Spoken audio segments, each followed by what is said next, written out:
Okay. So last week we talked about various plots. So we said data can be quantitative, or this week, it was this week or last week, whichever. Okay. Quantitative data. So for quantitative data, we looked at plots like histogram, stem and leaf. We also looked at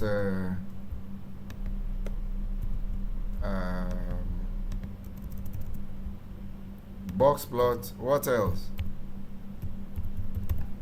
Box plot. Did we do plot? Not yet. Okay. So let me add on to it. Bivariate plots. Bivariate plot. So for example, when we have two data sets, okay, and we want to get to study the relationship between them, what do we do? Okay. The auto claims data, paid and age, right? Amount paid. Okay, so now let's look at insurance. So insurance, there's a package called insurance data. Please, have you installed that one too? So do insurance data.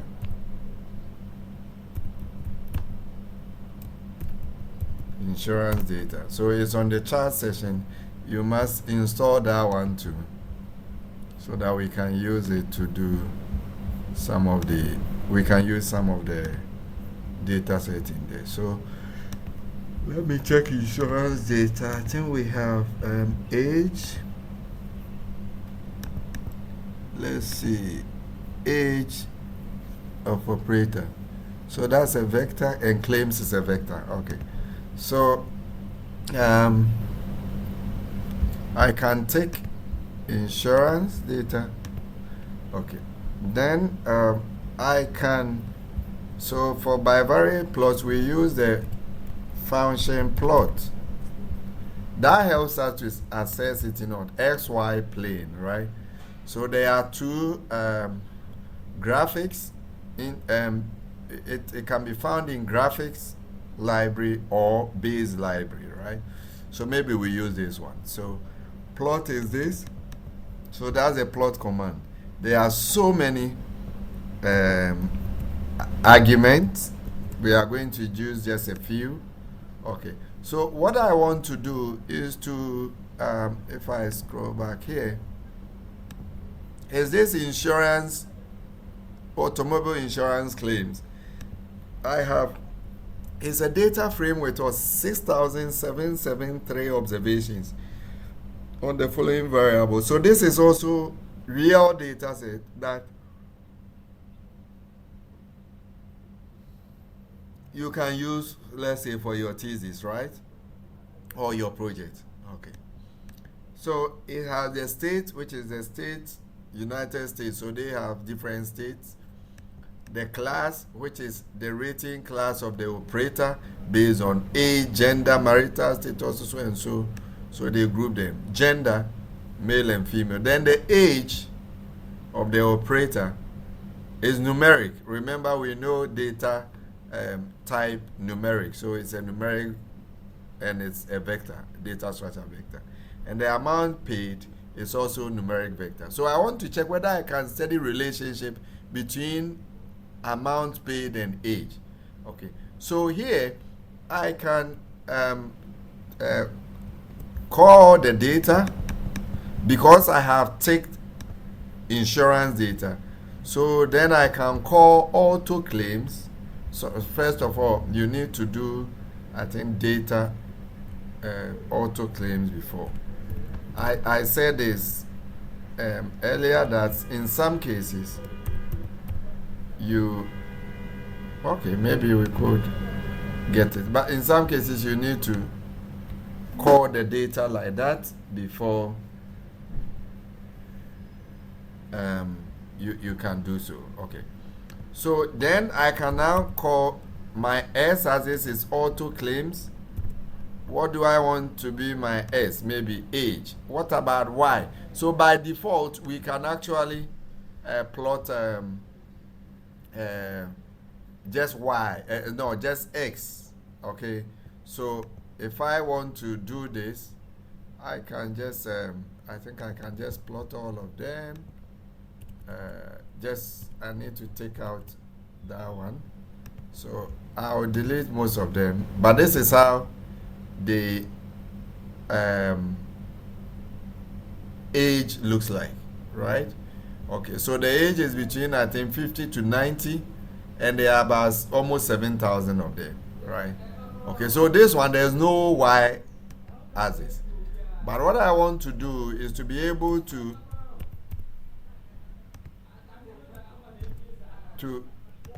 link this with what? Claims paid. Okay, so then I do this. Okay, so this is how it looks like. Okay, but I'll go in and now change some of them. So for example, S-lim, Y-lim, I don't need it. Log, but I need S-lab, which is S-label, right? So the S-label will be what? Age. Okay, then the Y-label will be what? Claims, right? Or paid, amount paid. Amount paid. You see, that's a string, so I put it in quotation mark. ANN, I don't need it. As is, I don't need it. Plot, all this, I don't need it. Okay, so I can delete all of them. It's not needed. This is okay for what I want to do. So there it is. Okay.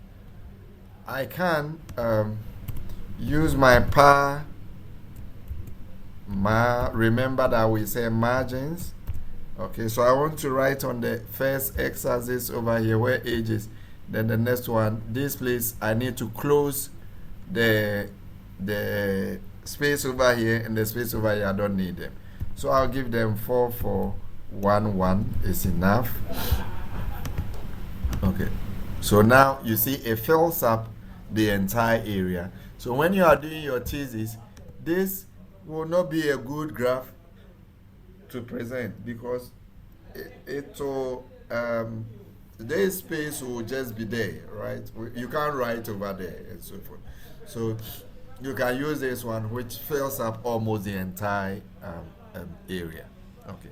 So when you look at this, the question is, how would you describe the relationship between amount paid and age?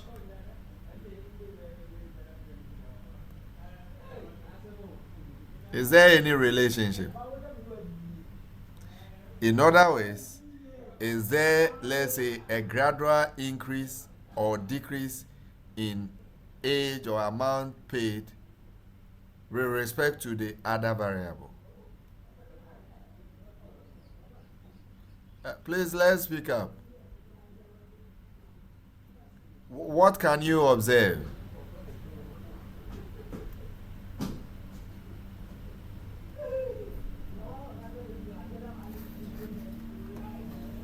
Please, let's unmute and speak out so that it's not me alone.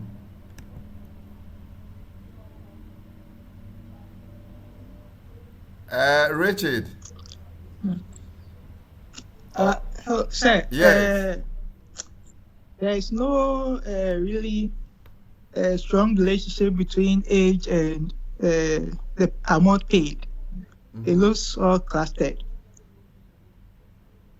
Okay. Any peculiar thing you see? Because that's what your focus should be. So most of them are clustered. You can still talk about it. So somebody has said there's no visible relationship, like maybe linear relationship between them. What else can you see? What are some of the peculiar things you see on this graph? That's how you describe, a data set if you have graphs like that, please. So anything you see that is peculiar, you can mention it, and then we find a way to to address it. Okay. So please, I also see about two extreme outliers. Okay, good. Why are they extreme? Uh,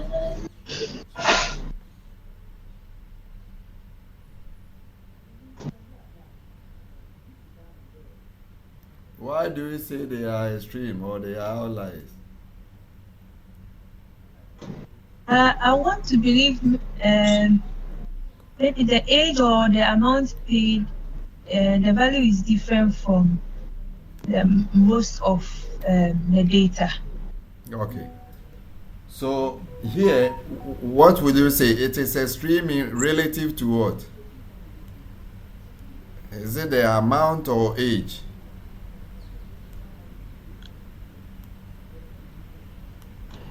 Relative to the amount. Good. Okay. So if you look at it, as for age, this graph, the age is around. Sorry, this point, the age is around 70, isn't it? Yes. Good. Is it? Do we have some values also with age around 70?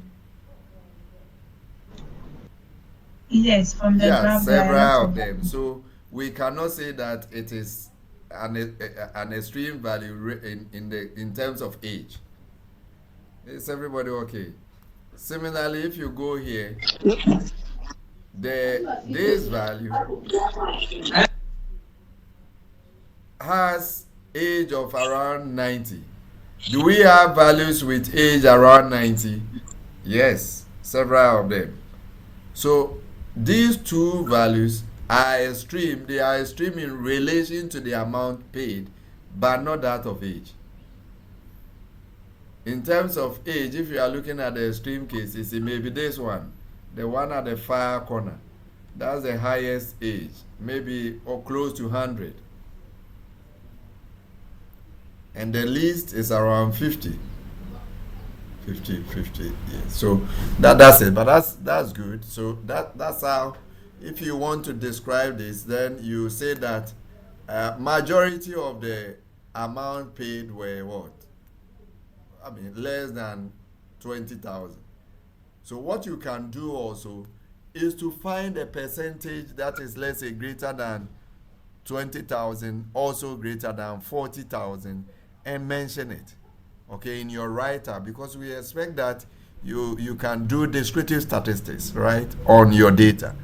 Okay, so if I have this and I want to check to use percentage to what? To describe it, I may start this, okay, the amount paid, because I know that all of them are just the amount paid. So I can say what greater than 20,000, right? How many? What is the percentage greater than 20,000? Now, if I do this, if I run this, I'm going to get what? True or false for about 6,077. So it will just populate all my, you see, false, true, and it has cut off what? 5,773 off. Okay, so that's it. But how do I now get only those that are true? Well, this is selection. So remember that when we want to do selection, this is a vector. We can use the logical operators to now do selection, right? So what do? We'll put them into this. Okay. So if we do this, we are only going to select only observations. The only observations are those that are true. In other words, those with what? Amount paid greater than 20,000. And if you look at them, they are 16, 17, 18 of them. And that is 18 out of what? Then I have to, if I want the percentage, I must divide this by what? The total number. How do I get a total number? For a vector, that will be the length, right? The length of what? The autoclaves. because the auto claims is a vector like this. So when I divide this, I'm going to get the percentage. Sorry, no. I have to do. No, that's wrong. Let me do another one. What I need to do is to find the sum. I need to just find the sum of this, the true or false, right? Because true will be 1 and then false will be 0. So what I need is sum. Remember that we counted it, we had what? Is it 17, 16, 17, 18 of them should be greater than. So let me sum. You see that we'll get 18. Is everybody okay with this? Then the length is 6,077 thereabout. 773. So if I divide this, I'm going to get what?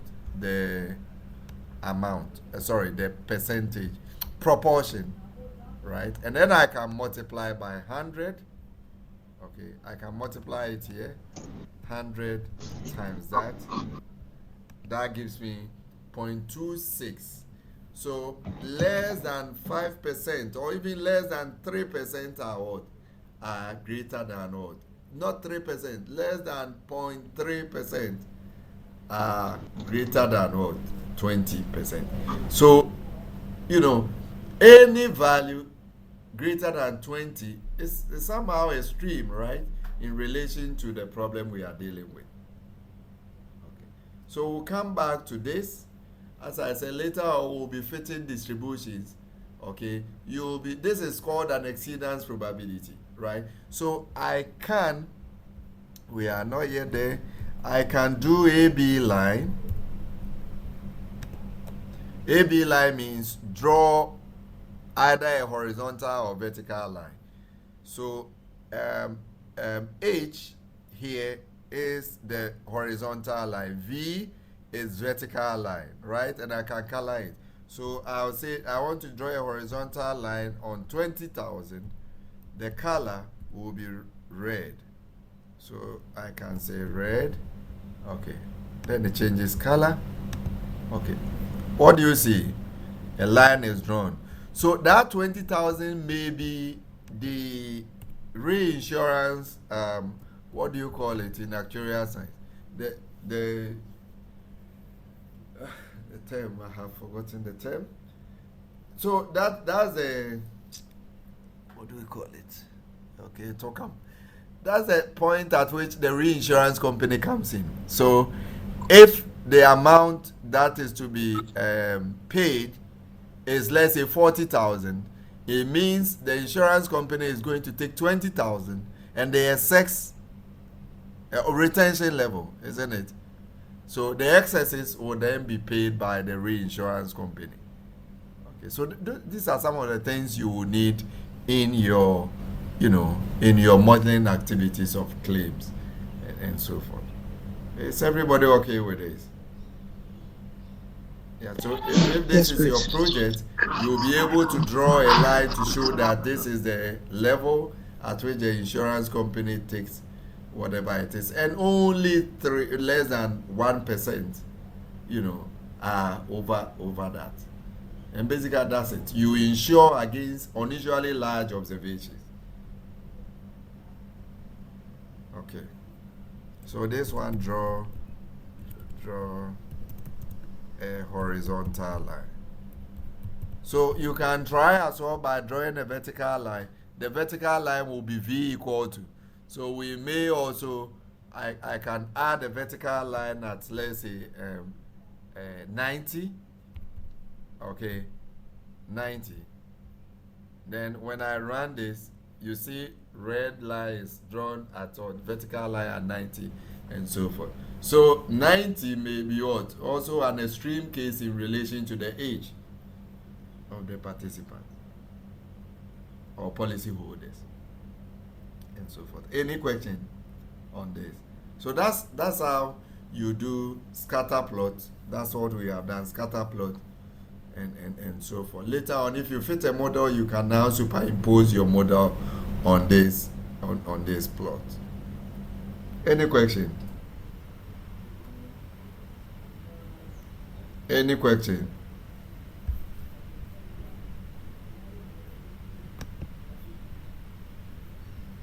is everybody okay?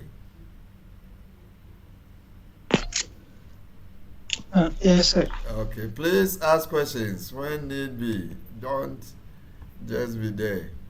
Okay, just ask and let's explain if you don't understand anything. So that's a scatter plot. You may need this as time goes on. Okay. Any question again? Okay. In the absence of questions, I'll move on to talk about functions. As for the plot, please, and this is just the basic, okay? If you want to build upon it, you should be looking at ggplot2. So you should install this, ggplot2. And there are so many resources online to help you learn this. So that's the grammar of graphic ggplot2. Okay. So that actually helps us. So when you install it, you come here, you check ggplot. I have installed it already, ggplot2. Okay. There is a book on it. If you want, I can send it to you or direct you as to where you can. So this one, it actually how should I? It is called Grammar of Graphics. So what it does is that it breaks plots down into what? Into the various aspects so that you have absolute control over whatever you want to do.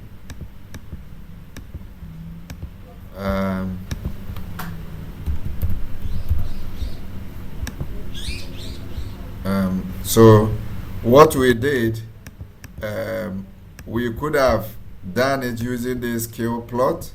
I'll just demonstrate this to you, how this one looks like. So let's say scale plot. In this case, we would have just called this, what was it, auto claims, and then X is just age. Oh, but we need to check whether age is like that, and then this one is paid also. I need to go and check with auto claims. I need to get the correct spelling. So you see the spellings were capital, so I wouldn't have gotten it anyway. It would have been. So that is the ggplot2, the grammar of graphics. This one helps you to have absolute control over whatever you want to do. Okay, so you see how this looks like. You see this one, we don't need to go and do, what do we call it? The PAMA that I was doing to make sure that the graphs are okay. You don't need this. And this one, you know, you can color it so many, I mean, a whole lot that you can do. Even this one is the basic one in the ggplot2. This is just the basic and so forth. So here you see exactly the amount paid. This one is 6,000. This one is closely almost 6,000, and it's on the person is almost 90 years, and so that's it. This one gives you elegant graphics. Okay, so this one, it is auto claims, right? So another way to do this, we could have even used this one, maybe a track, right? Those outliers, we can actually fill this with what? Maybe cars and trucks and so forth. So you through ggplot2, you can, instead of this point, we will actually use the cars themselves as the what? As the plotting characters. And so forth. So that's how flexible R is when you want to, do graphs. Okay.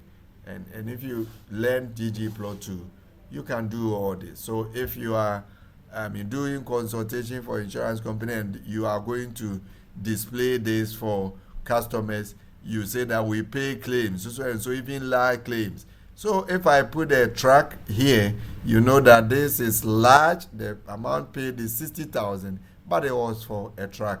This one maybe some another, maybe a sports car or something. So you can use those pictorial representation as well as a plotting characters.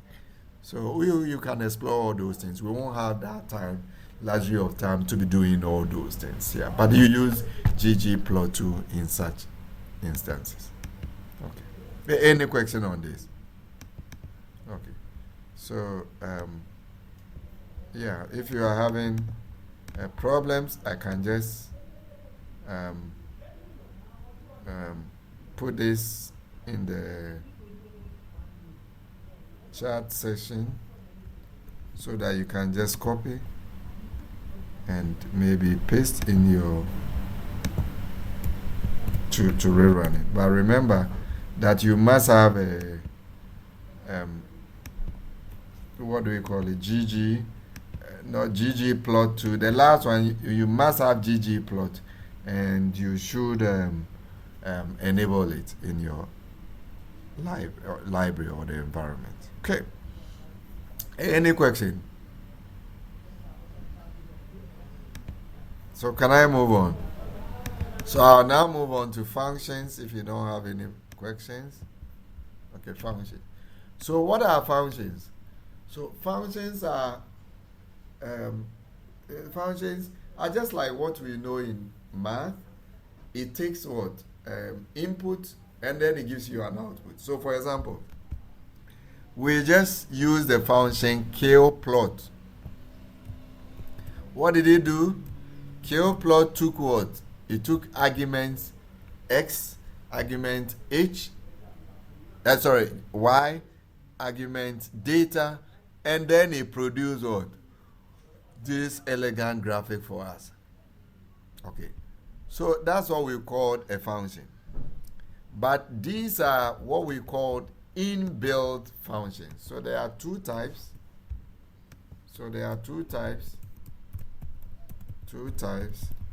Okay, we have inbuilt functions, and user-defined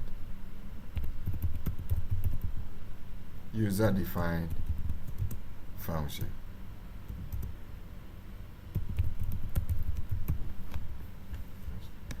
So the example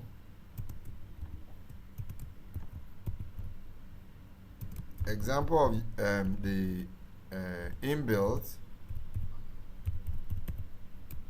are kplot. We saw mean the last time. Okay, let me just add this so that it signifies that it's a function. Do you remember describe?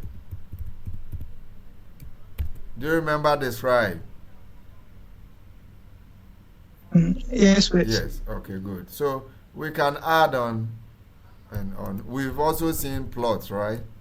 And so forth. So we can add on any of these plots. So these are functions that are already in either an R, it's in an R package that is readily available to us. Okay. Now, the next one that we will concentrate on is user-defined functions. So user-defined functions. So what are they? You know, in some cases, we are doing some work. What is in a package may not be exactly what we want. We may need more or we may need less. Okay. So for example, you use describe, right? We can describe. Oh, sorry. It's not coming because I have not taken out. Describe is in what package? Psych. Right? So I need to go to psych. Okay. And click on describe. Then I call auto claims. I want to know how the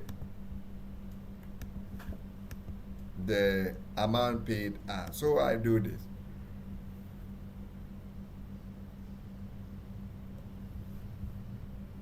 So I see the variable, I see the mean, the standard deviation, the median, the trim mean, the mean absolute deviation, the minimum, the maximum, the range, the skewness, the kurtosis, and SE. Okay, from what we have seen now, let me do it again so that it will be. What can you say about this claims data?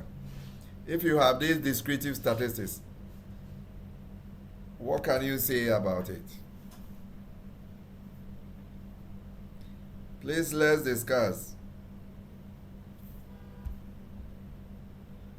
So mute yourself or unmute yourself, and everybody is looking at it. So let's discuss. What can you say if you've been given these statistics?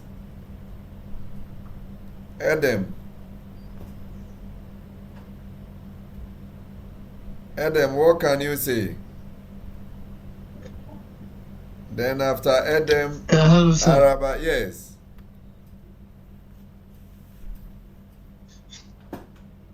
Adam, what can you say? Just make one observation. Explain it so that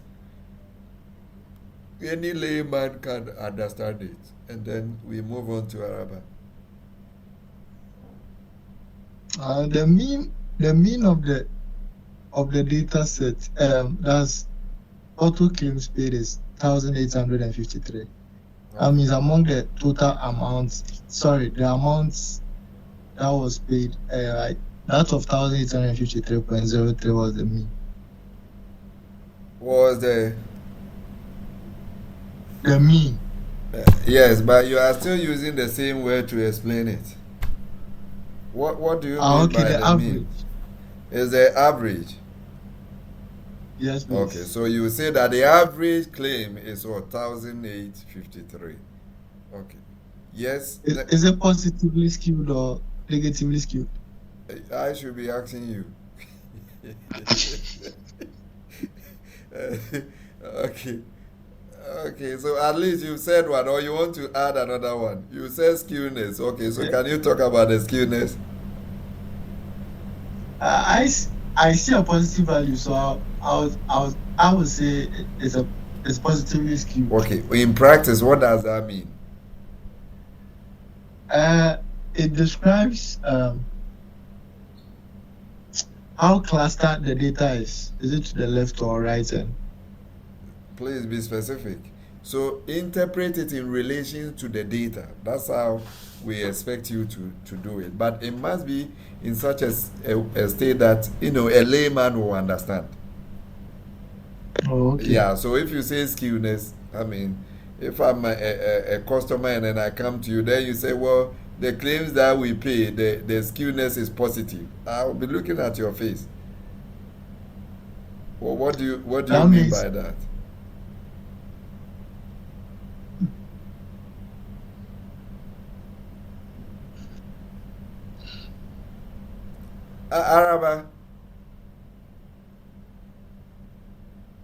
Araba, can you help us?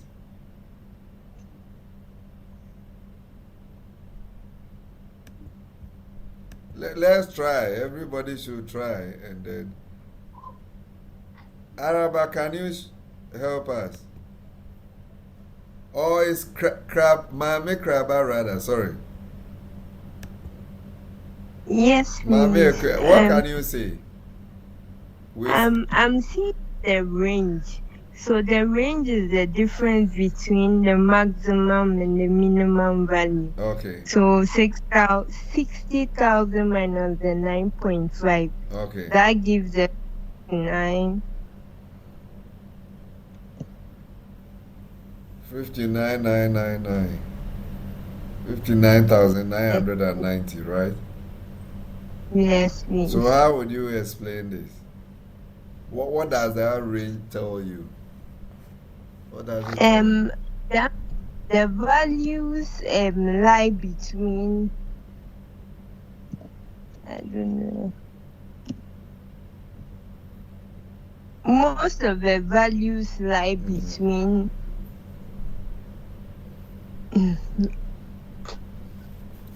So the range is a measure of variation, how they vary. Is that okay? Yes, Yes, please. it measures variation, but we can really interpret the range if we have two variables. Okay, or we have two data sets, more than two data sets, right? Or at least two data sets. So, for example, if these were, let's say, a female, if these were claims paid for females, and then we have another one that was paid by for males, then their range, we can say this one has the smallest range or the highest range. The larger the range is, the more variable the data set is. Do you get what I'm saying? Yeah, so Yes. the range on itself, I mean, of course, if it is zero, okay, then it means it is a constant. The data set is constant, because then the minimum and the maximum are the same. So what then is, none of them differ from each other. Is that okay? But now that is 599, we cannot say it is more variable or more relative to what? You get it. So that's why the range is, it's really applicable, especially in the measures of variation. It's a very you can interpret it when you have at least two populations to compare. Okay. Next person. Who is next? Sharif.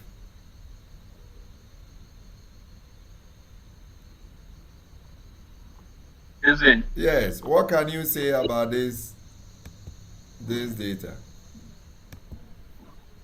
The middle points in the data set is 1001.7. What does that mean?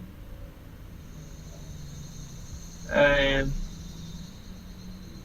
means out of all the observed values in the data, the middle point of it is 1001.7. You are still using the middle point.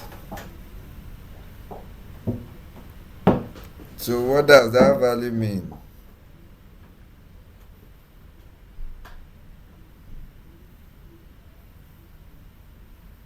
So you see, as I said, this is what you will be talking about in your descriptive statistics. Okay. So if you look at this, you are saying the middle number is this. So if it is at the middle, it means that 50% of the claims are less than these values.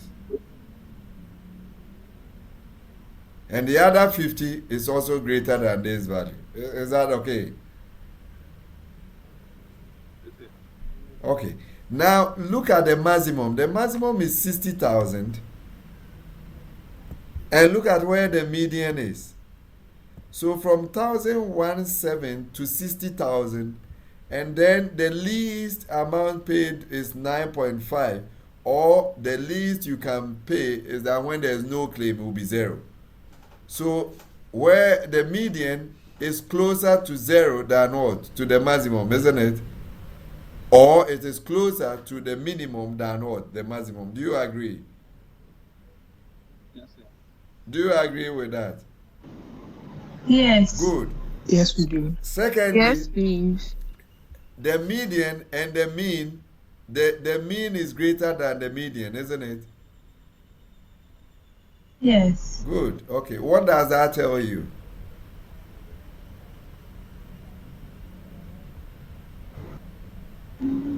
So what? That means Uh-huh, the yes. data. That means the data will be positively skewed. Okay. Why? Why is it so? Once we Why have- is the mean greater than the median?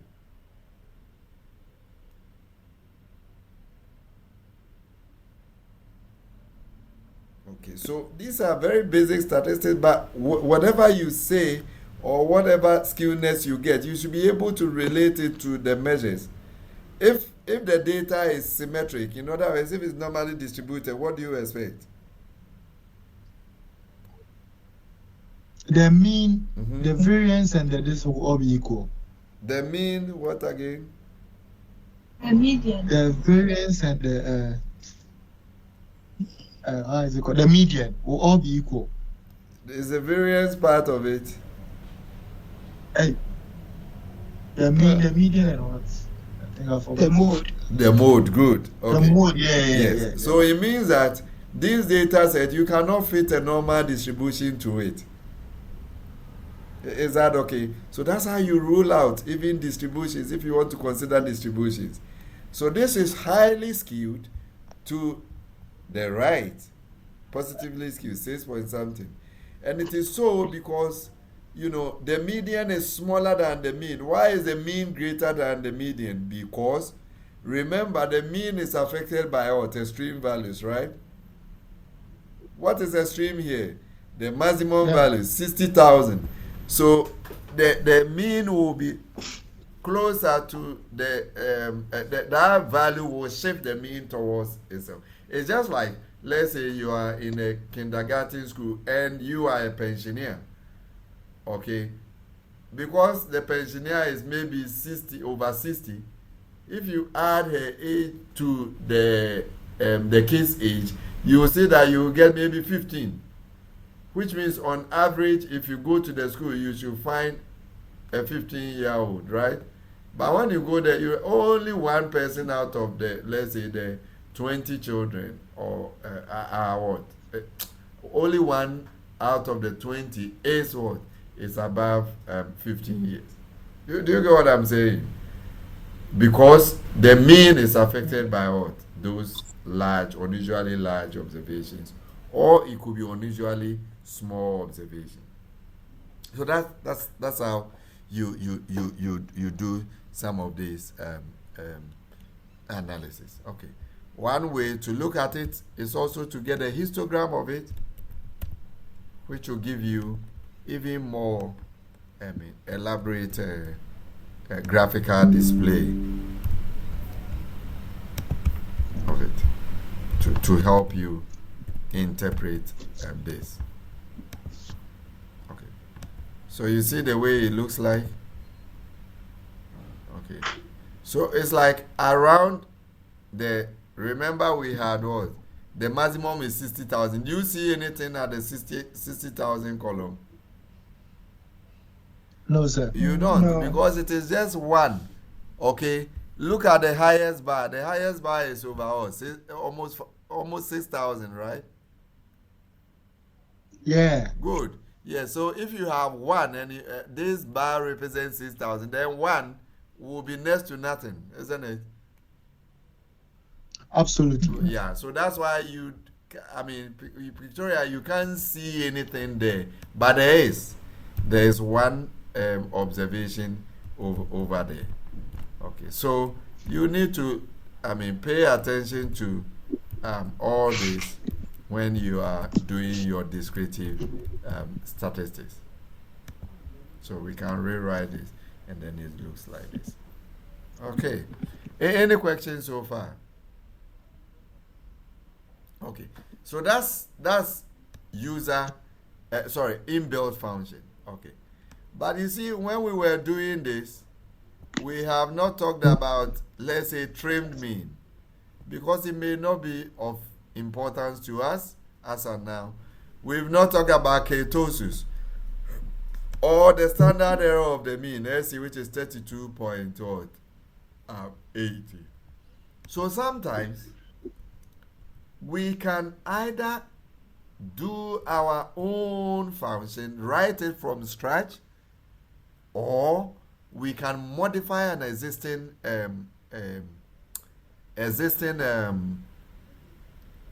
function to suit our purpose. So what I'm going to do is that we are going to discuss how we can write our own functions. Then when we finish, we'll also see how we can modify an existing function to suit what we want. Is that okay? Yes, Good. please. Okay. So let's now see. So we've seen how we can. We're now going to see how to write our own function. how to write our own functions. Okay. So first of all, I look at the structure. Let me see if I can do it outside the.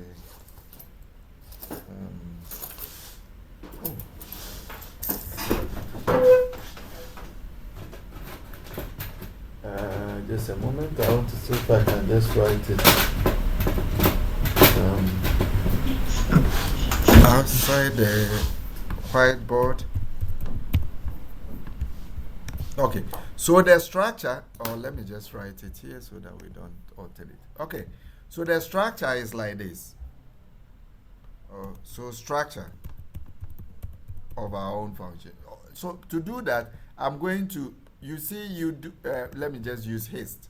Okay, so hist, the histogram function you are using, this is what it does. Okay, it takes its source from what? Use method hist.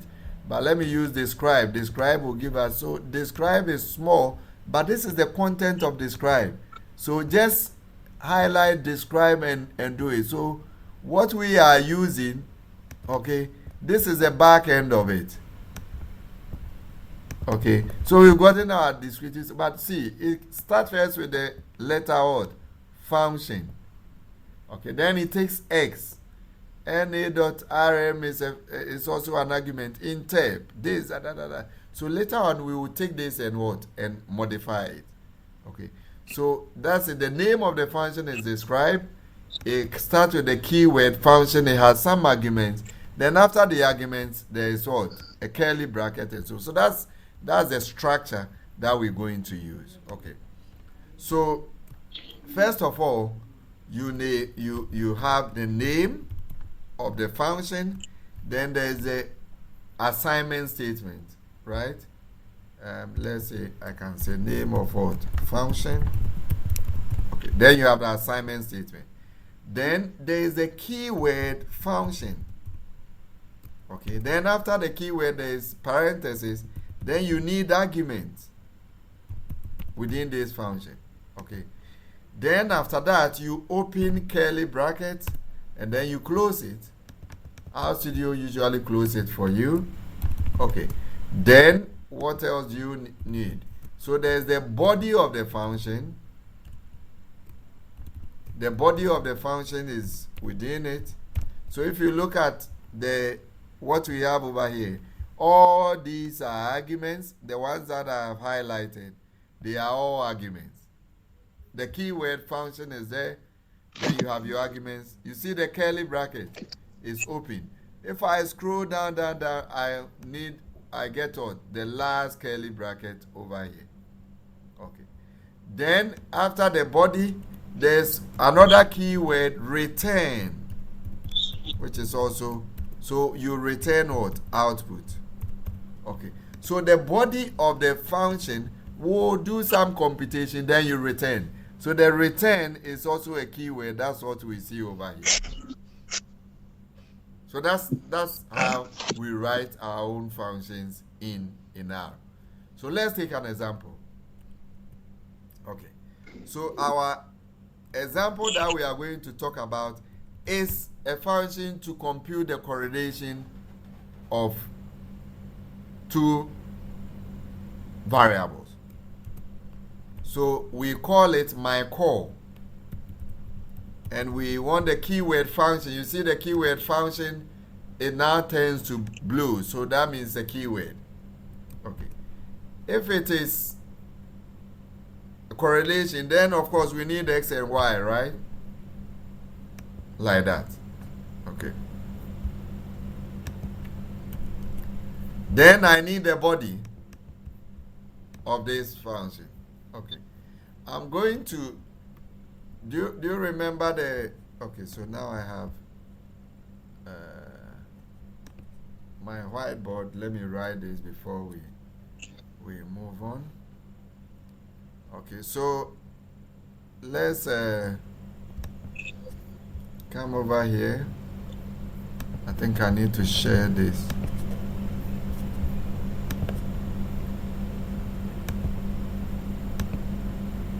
Okay, if you see my whiteboard, do you remember the correlation coefficient, we have the,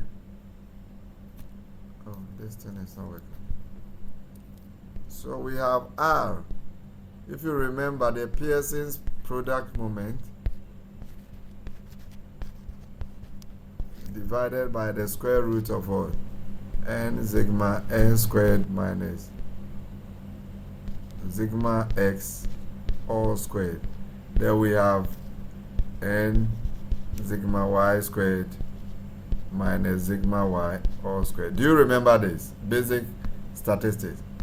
So then we can also get the Spearman rank correlation coefficient.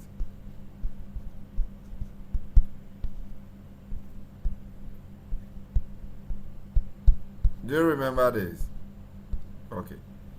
Okay. So I'm going to do the Spearman. Then when you are home, you can do this one. Okay. Please, are you okay? Can we move on? Yes, please. Okay. Yes. Remember that Yes. the DEIs are the ranks. Rank for XI minus, let's say, rank for what? YI. Okay. So that's what we're going to do. So let's get back to our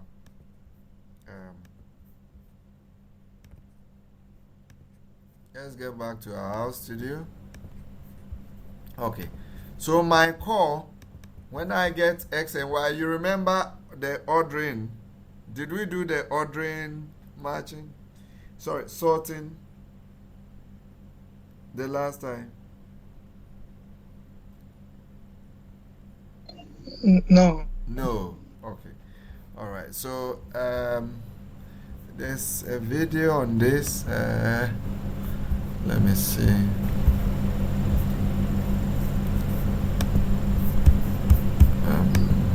YouTube. You can just so I'll send that to you. I'll just use ranks here. Let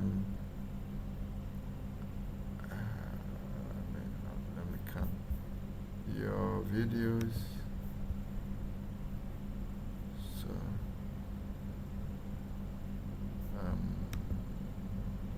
sorting. Okay, so it's quite a short one, just 15-17 minutes.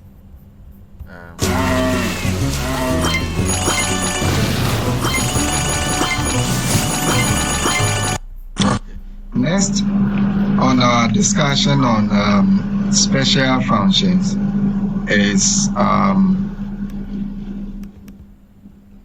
the case where we have sorting, right? Okay, so let me copy this and put. Okay, so special inverse functions. Okay, so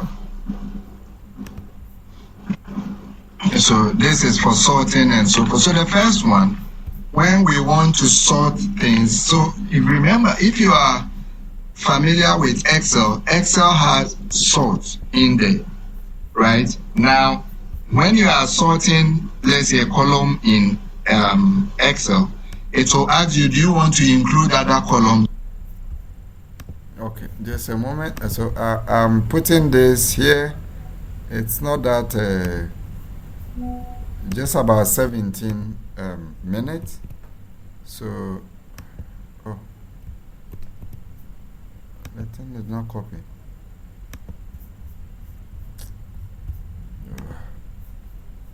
Okay, yeah, so copy.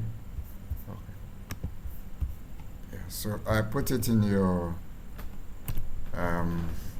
chat. You can copy it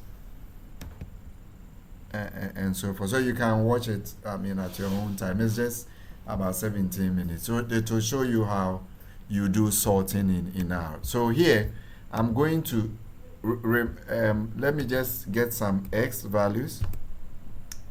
X is, let's say, yeah, so I can sample observations. Sample X is 1 to 20, and I want to choose a size of, let's say 5, right? Okay. So I do this. You can also follow, but you are going to get different numbers because these are is random sample. Okay.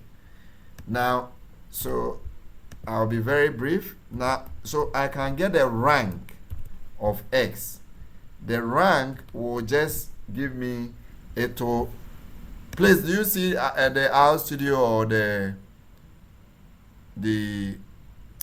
what do we call it? Whiteboard. Which one do you see? The R Studio. Good. Okay. All right. Then let's move on. So look carefully. What do you see as the ranks?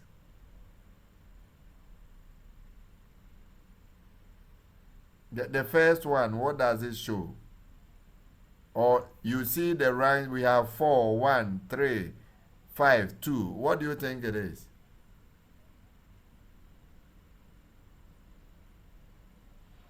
Okay. So you see that the 1 is the least number. That's the second number. 6 is the least, isn't it? The smallest in X. The next smallest one is 9. So that is giving a position 2. Do you remember this when Spearman's rank correlation? You rank them among themselves. So the X, which one is the smallest? You give it 1. The next one 2. Until you get to the last one, which is the same as the sample size. Is everybody okay with this? Yes, please. Good, okay. So that's the ranks. So if we have X and Y, then the rank of X and Y, okay, the difference between them will give me the DIs we saw in the formula.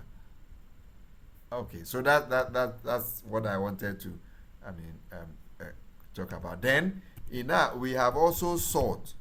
So sort will actually take the values and rank them, okay, in other words, from the smallest to the highest or the largest to the smallest. So sort means what? We arrange it in ascending order, 6, 9. Of course, we can arrange it in descending order, but I'll leave that. When you watch the video, you will see everything. It's not that difficult at all. Okay, so that's sorting. And then we can have ordering as well, which is that if you know Excel, remember when we go to Excel, we can sort from smallest to largest, right? Then when you are doing it, it will prompt you that expand to other. That's what you can also do that in R as well, and that's also in the video. That is the 17th page. So I'll encourage you to watch it. So in now we have ranking, we have sorting, and we have ordering. Okay, the ordering is the same as the sorting, just that you do that in the ordering. You can use that as the Excel where you sort, and then you sort the rows. It goes along with the rows, not just that particular column.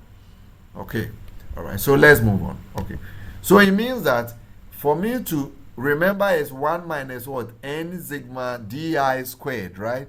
So to calculate my Spearman's correlation, I need N. How will I get N? Through the length of what? Any of them, either X. Remember, this is correlation, so we can only find a correlation if they have the same length. So I can afford to use X or Y. Okay, so that's the length. I have N. Then I need di squared. So what is D? D will then be what? Rank of what? X and minus what? Rank of what? Rank of Y. Please, are you following? Please, are you following? Please. Good. So then the correlation will now be 1 minus, right? Then I can put everything into bracket. 6 times the sum, right, of what? D squared. Do you remember that? Sigma di squared. Okay. Then I divide all this by what? Into bracket N times into bracket N squared minus 1. That's it. Okay, if I like, I can put all this into bracket, and that will go and what? So you will subtract all that from 1. Okay, then I can return maybe round. I want my R in 2 decimal places, so R and then digits.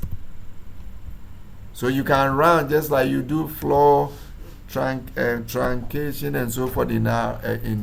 You can do so in R as well. Okay, so this is a simple function.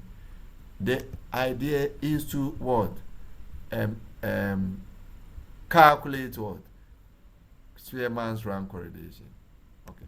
Usually, when you write a function, you put it in quotation marks, the name, so that it becomes available to other functions. So we can call it within a function. So when you finish, you run it like this. When you come to your environment, if you check, let me just delete everything. I have so many. So let me run this. You see, now I have functions. So it must be in my environment before I can call the name. Okay.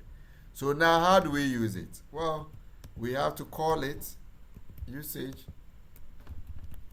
So let me comment here. This is what? A function, a user-defined function. A user-defined function to compute Spearman's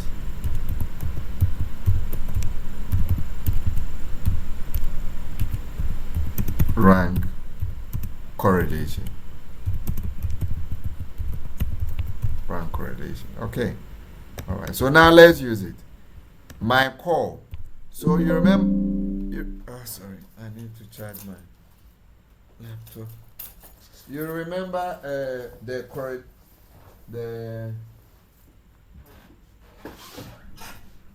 the data on the insurance. We had age and what? Age and so let's call X is age auto. Oh, okay.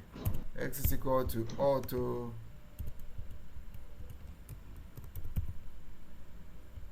Okay. The reason why it's not coming, I cleared my environment, so I need to go back, and because I had other things over there, so I need to go back and take okay, so that will be take, but I need the data. I must go back. I think I did data. Oh, this one, so that it becomes available in my working environment. You see now the auto claims data has come because I wasn't having it. You can't call it if you don't have it in your working environment. Okay. So now if I start calling auto claims, it will appear. So auto claims, we had what? Age, isn't it? Comma. Then Y will be equal to what? Auto claims. Then we select paid. Okay. So now we can compute the correlation. It is negative 0.05, which is almost close to 0. So it's like there's no correlation between them. We can go to the plot and look at it and see what. So there's a slight negative correlation. Why is it so? It increases, but if you look at the after 90, what happens? There's a gradual decrease in what? The amount paid, isn't it? So there's that small, it increases and then it decreases again. So overall, there's some slight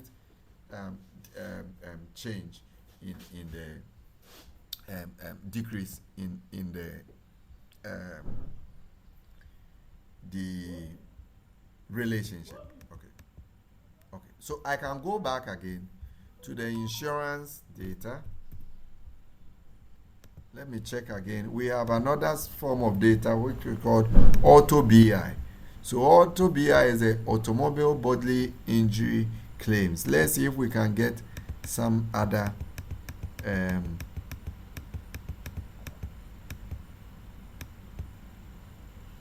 Well, okay. There's also loss and the age of the claimant.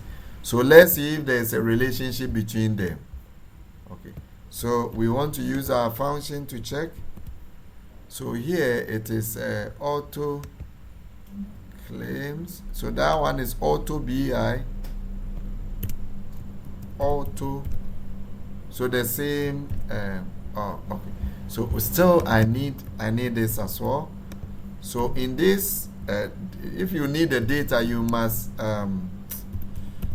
use data to upload it, right? So that auto. Okay. So auto BI. Remember that when we go to our environment, there's no auto BI. That's what I was not having access to it. So now I'll run this. You realize that auto BI also showed. Now it's here. So I can have access to the data. So please take note of this. In an exam situation, I'll tell you that there's a data set in the this so and so package. It is called auto BI.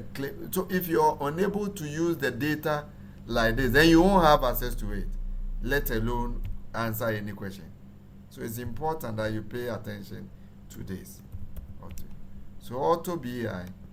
And then we want to check whether there is a relationship between the loss and the claim amount. Okay. So this one is 0.1, which is positive. So we expect to get some gradual increase in what? In the range. Okay. Oh, sorry, in the values of this. If I want, I can go back to the function and institute a plot which will help me to get the correlation as well as a plot for us to check. Okay. Okay, so that's how this is. Let's look at one more example. There's car. So that one we don't, I think it's in my core.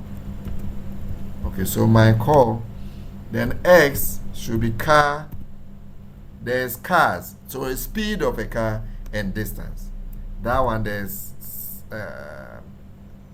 so speed and Y. It's like when you are driving a car, the data is about how you are driving a car, the braking distance you need. So let's see. There's a highly positive correlation between them. What does that mean? It means that if you are traveling at a higher speed, you will need what? Longer distance for you to come to a complete halt. The car, which is, in effect, that's how they should be. I can plot for you to see. So all the things that I did, I can plot so that you see how this looks like. So you see, so this is a positive correlation. As your speed increases, you need more what? More braking distance. And that's basically that's it. That's why if you try to brake suddenly, the car can somersault and so forth, because you need more distance so that you just so speed, and then we need a Y lab as well. So you see, we are still making use of what? The plot. Okay. So distance. Okay. Right. Okay. So even distance is in feet. So all this, if you are doing a plot like that, you can bring all of them. Okay. Distance in feet. If you come here, you check cars. I can check the health files for cars, and it will tell me the braking distance. So two variables. So speed is mph, so I can add it to its label. So in mph, so it tells the reader straight away. So in your TZ, this is how you should have your graphs. It is nicely labeled. You don't need to now explain that distance. As soon as you see it, you know what it is about. So distance in what? In feet, and then maybe speed in what? In mph, like that. Okay. So that's it. If I come here and I plot, I go back and I plot this, the auto BI. You remember the correlation. It was 0.1. So you see, it's not that profound. There's a gradual increase, but not that. It increases and then comes. That's why the correlation was very small. Okay. Any question on this? So basically, that's how we write functions. Okay. That's how you write functions. And you can populate this function more by doing other things. So for example, I can plot in here, okay, x and y as well. So then I come back and rerun it for it to take effect. Okay. So it means that if I now call my call, it will come with a plot. You see now, it computes it and gives me the plot. I go over here, it gives me the computation on the console, the plot is over there. And lastly, I can come here, I do this. It gives me the plot, the correlation coefficient, I get the corresponding plot, and so forth. So that's how you write a function. Okay. Please take note that we are teaching you this, or I'm teaching you this, so that you'll be conversant with functions. All the packages you will be doing, live contingencies, they are all functions that we can, the next thing I'm going to do briefly is how to modify functions so that it suits what we want to do. So I'll pause here. Do you have any question on this before I move on to how we modify functions? Any question? Okay, please, can we move on?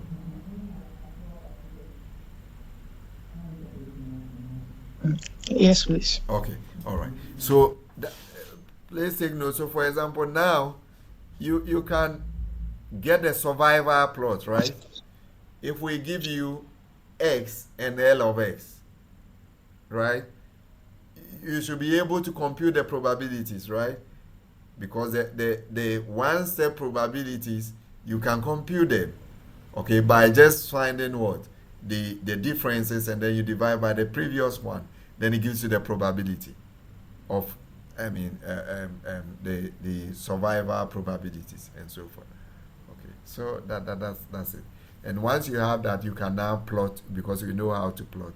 You plot, you have your probabilities and what? The ages as well. Okay.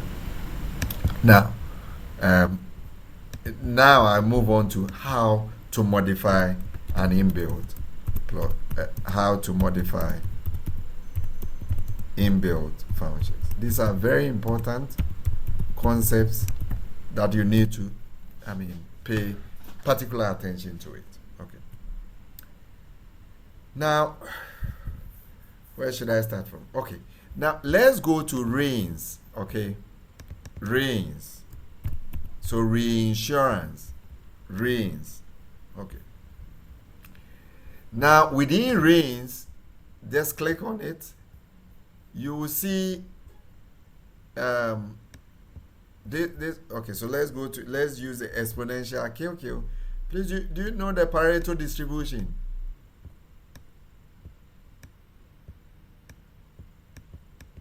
You know exponential distribution? Yes. Good. Okay. So you see I talk about quantiles. Have I demonstrated what quantiles are? Please, do you know what a quantile is? Not yet. Yes, please. Not yet. Okay, Yes. good. Okay, so these are your probability class, but let me just take just a minute to explain what we mean by a quantile. So let me come back to the we will come back to this when we do okay, so you know the exponential distribution. Exponential distribution. Yes. Yes. What is the density function for the exponential distribution? So if we say that x is exponential with parameter lambda, we expect f of x to be what? Lambda e to the power lambda x and then x is what? Greater than or equal to 0, right? Like that. Okay. What about f of x? Can you provide me with the CDF? 1 minus e Yes. minus lambda x. Minus lambda x. Also x greater than or equal to what? 0.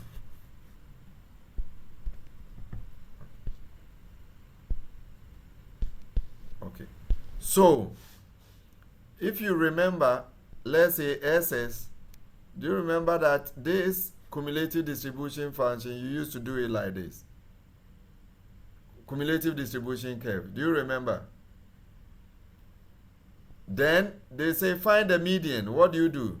So this is f, right? So the maximum value is 1. The median will be at the center. So that is 0.5, isn't it? Then you trace it to this line. You come back here, and this is the median. Is that okay? That concept is what we do over here. So I can also find the median as this. This is level 100. Okay. Then what do I do? If I apply F inverse on this, then this will be F inverse of what? Half. So that's what you were doing on your graph. Okay. So the exponential, how can I get the median? Well, simple. I equate that one, 1e to the power negative x, to half. But I can get any point apart from the median, like the 75th percentile, as a p, right? So then I solve for x. If I solve for x over here, I get negative lambda log 1 minus p. You can check it later on. Okay, so that's it.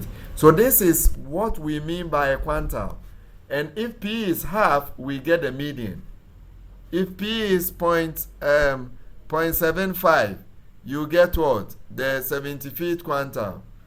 0.25, you get what? The 25th percentile, what you use to call percentile. But the general terminology is called quantile.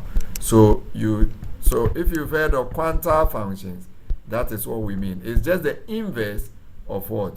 The cumulative distribution function. And that's what you were finding as median in your SS days or level 100 days, where you do 0.5 and so forth. So that's it. Okay. Now, why is this important? Well, remember, you will be doing distributions, fitting distributions. Okay. So if you fit a distribution to a data set, you need to check whether the distribution fits or the data fits the distribution well.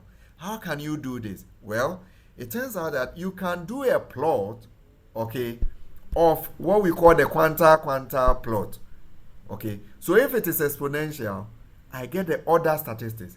So if I order the data from the smallest to the highest, then I can also get I can also sample from a standard exponential distribution.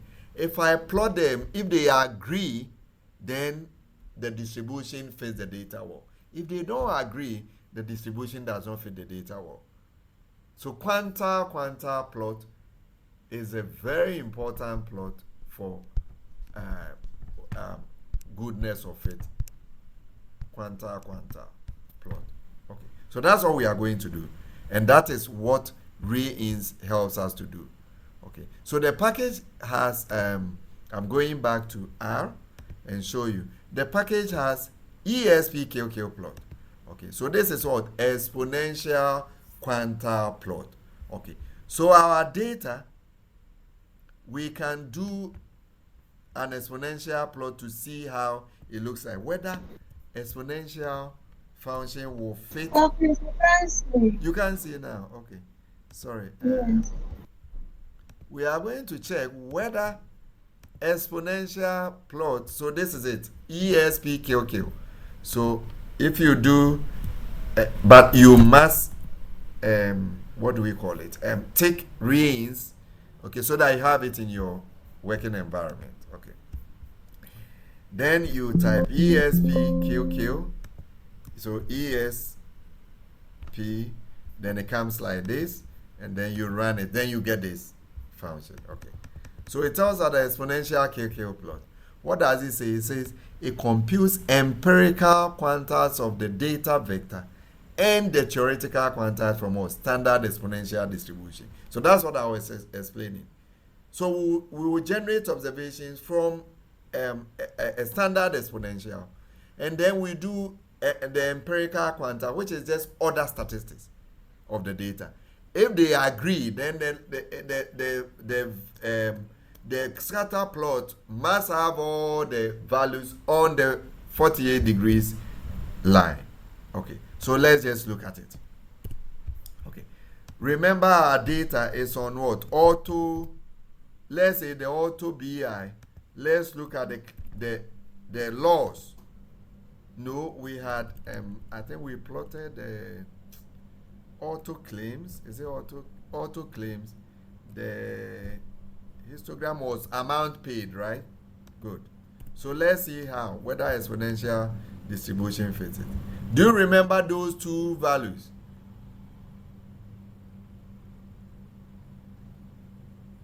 Do you see the plot? Remember that if they agree, the line, the point must be on the 45 degrees line. Is this on the 45 degrees line? So there's some sort of deviation. Please, are you with me? Yes, sir. Good. Okay. Now, if you remember the plots we did, I'll go back to those plots. You see these ones? You see those two? Do you remember, Senna, you were saying that they are what? Outliers, isn't Extreme. it? Good. Yes. So yes. it means that this data set, you remember normality. It doesn't satisfy normality because the mean and the median were so wide, right? So that's what is happening over here.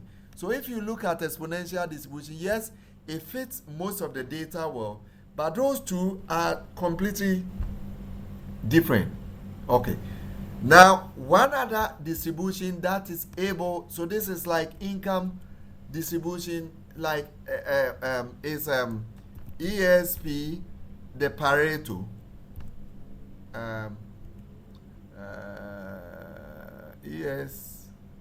What's the Pareto QQ? ESP, P, what's the, okay, I need to go and search. I have forgotten the exact name. So ESP, par QQ. So we can, you remember all those distributions, loss distributions that you did. We can do Pareto QQ. We can check log normal QQ, right? We can check all those. So instead of this, I'll rather use the log normal and see. This is Pareto. So let's see what the Pareto will do. What do you see? It also fits as well. Okay, so now this is not too good, but at least we have some sort of line. It is capturing those extreme cases quite better than the exponential. Look at it. The exponential, they were wide apart. When we went to Pareto, it is not doing too well, but the middle is good. If you check it from here onwards, we have almost a straight line, right? Okay, but this part, it doesn't fit it well. But if you are an insurance company, what is your interest? You want to be able to model what? The larger claims quite well so that you anticipate them and then you can take reinsurance. So you will not be bothered with the left tail. Those small claims, you are not. So this will be a better one than the exponential one. The exponential models the lower tail quite well, but the upper tail not at all. Okay. We can check log normal. Log norm QQ, right? And then I copy the same thing. I paste it over there. What about the log normal? What can you say? So compare these three. I can actually divide a graph and then I plot all this. That will even help you more. So I can go in and say PAMA, MFG, MFG, is it MFG? No, MF row, yeah. MF row. So I want rows. How many rows? No, let me use, well, okay. 1, but I want to divide it into 3 columns. So 1 and 3. Okay, so why am I doing this? Well, when you go, just do PAR and look at the way I use MA to explain all them. Now I want rows. What I want to do is to divide this graph so that I can plot all the 3 graphs at the same time for you to see, so that you can make a decision as to which one you think fits the data well. Oh, no. Good. Okay. What do you see now? Okay, so I have plotted. So you see in your thesis, if you are checking distributions, you can then see the exponential is there, the Pareto is there, the normal is there. Which one will you say is the best from the explanation I have given? If the distribution fits the data well, then it must congregate on the 45 degrees line. That's an agreement. If you remember when you do an X and Y plot and you are fitting a straight line, you want it to pass through the origin and all of them are on it, then it's quite deterministic. Least squares principle, right? I mean, everybody that the undergraduate, you do it. So what can you say about these distributions? Which one will fit the claims data well?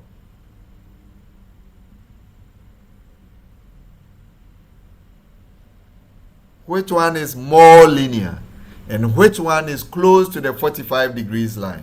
A 45 degrees line should pass through the origin, right? 90, the bend over here is 90. So if we divide it into 2, it becomes 43 degrees, 45 degrees. So which one is better? Log normal. Log normal, yeah. Okay.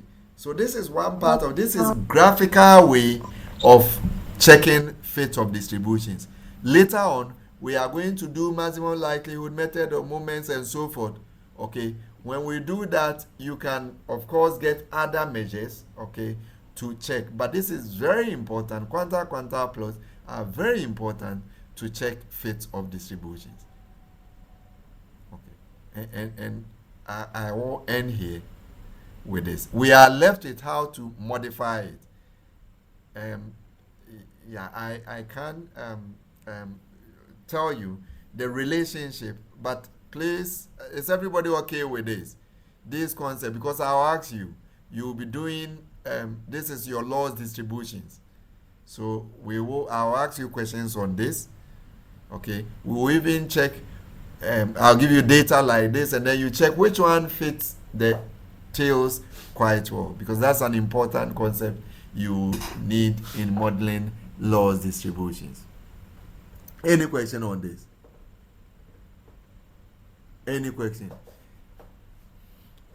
Okay, please, do you know the relationship between the Pareto and an exponential distribution? Okay, so Pareto distribution, if you look at it, look at the exponential and the Pareto plot. What is common to them?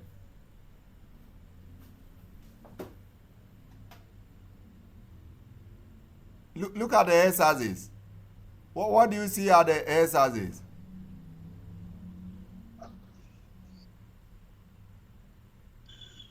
In both plots, what do you see? Oh, please speak up if you notice anything. What do you see at the S-axis for both exponential and Pareto?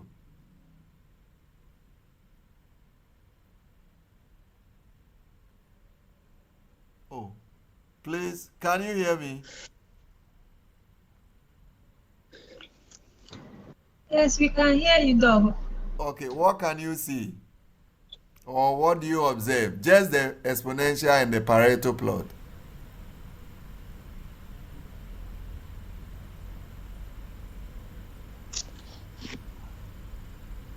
It starts from the origin.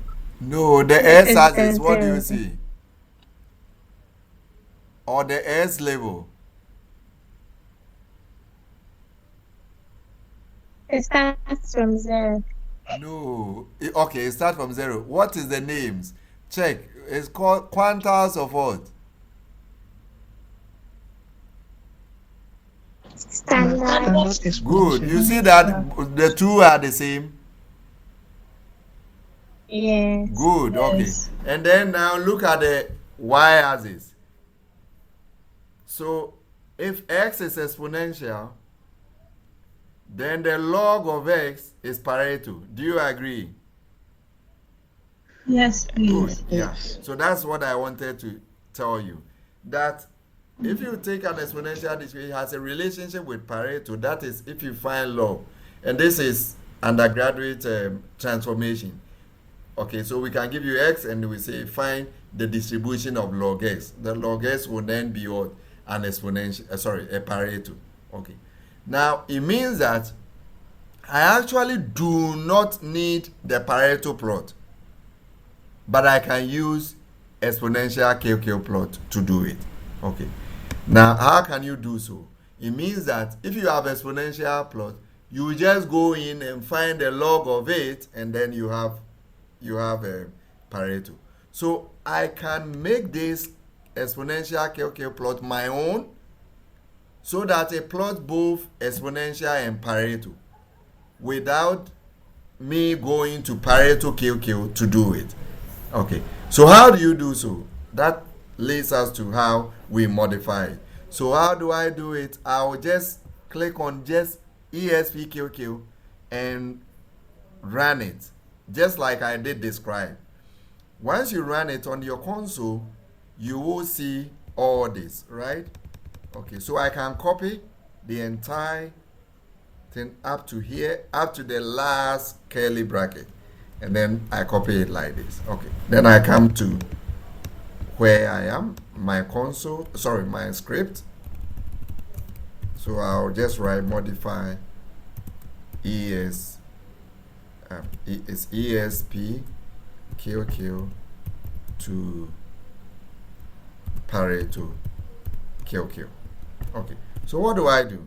I just paste everything here. I can just now say ESP. So let me I can just add my ESP let's say underscore par, right? So it's like this. Okay, I'm making this function my own, right? So I don't need this. I'll take it off. The main, I'll take it off. I don't need the main at all. Okay. Then I come in here. You see I have x log so and so. Okay, so what it means is that all I need to do is to just get another plot over here. If you look at this, and that plot, you see I have this is x, but I need log x as well. So I can just do another one. Okay, and then say L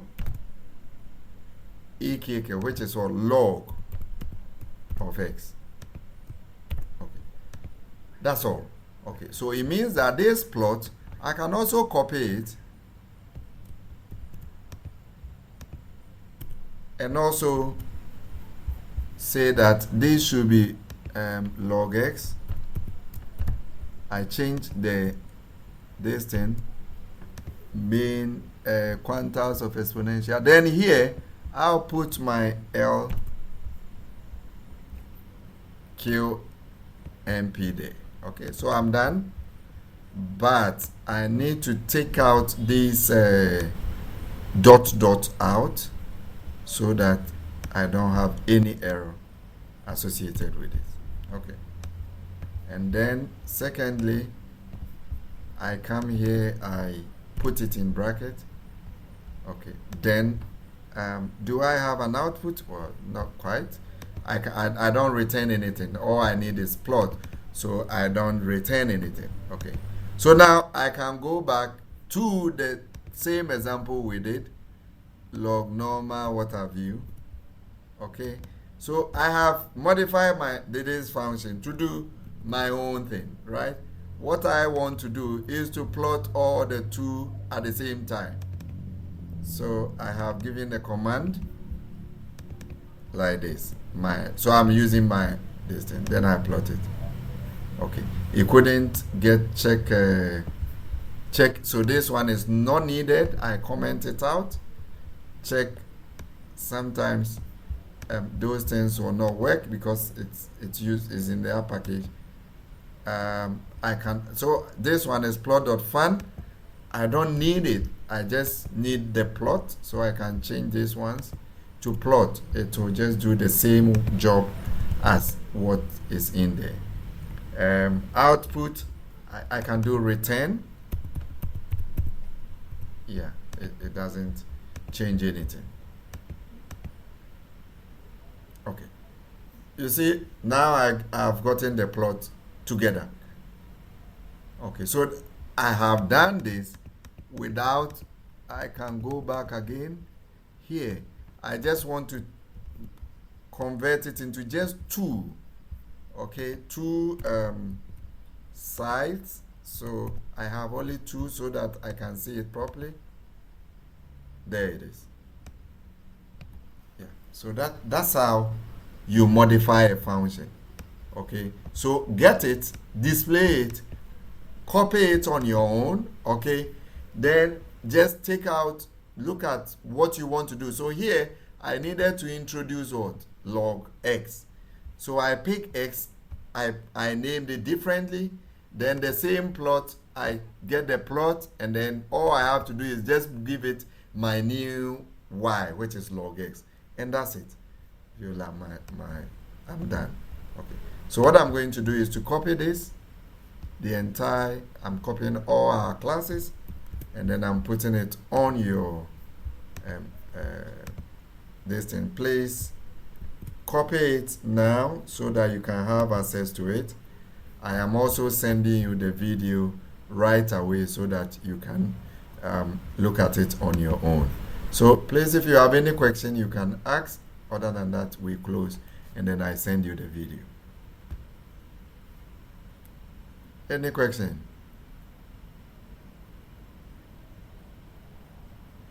Any question?